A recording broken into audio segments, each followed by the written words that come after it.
Hallo, schön, dass ihr wieder eingeschaltet habt. Die meisten von euch sind hoffentlich in der Schule, manche üben zu Hause und dafür gibt es neue Videos. Viel Spaß!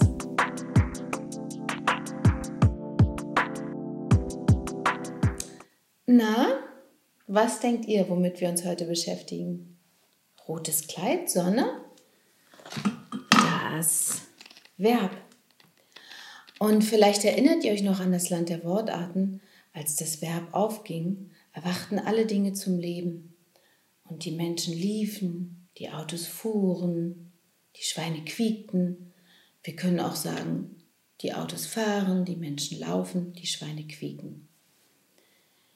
Zu dem Verb sagen manche auch Tätigkeitswort oder Tu-Wort, einfach weil Dinge geschehen. Und weil das so ist, kann ich sie euch heute pantomimisch zeigen.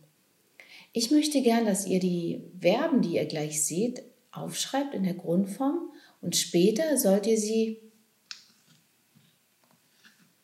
beugen. In der deutschen Sprache bedeutet beugen, dass ihr sie mit den Personalpronomen nochmal aufschreibt. Ich beuge, du beugst, er, sie, es beugt, wir beugen, ihr beugt, sie beugen. Und dabei werdet ihr feststellen, dass es ganz viele Regelmäßigkeiten gibt, auf die man sich gut verlassen kann. Und das hilft dann wieder bei der Rechtschreibung. Aber jetzt fangen wir an zu spielen.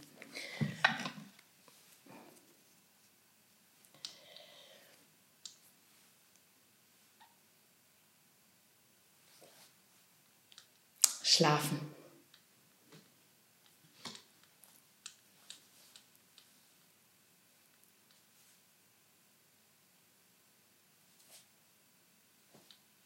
Rechnen. Wer zählen geschrieben hat, das ist auch richtig.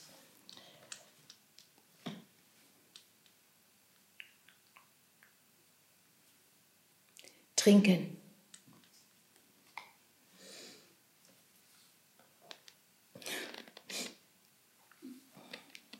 Weinen.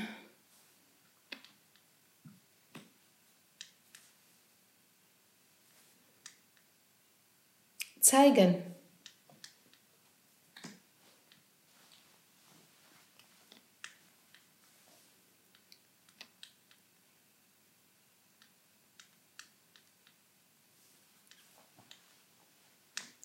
Telefonieren.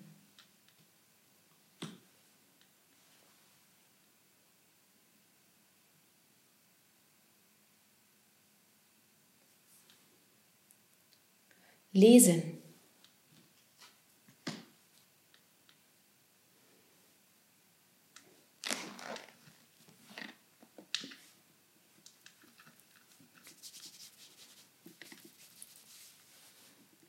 Waschen.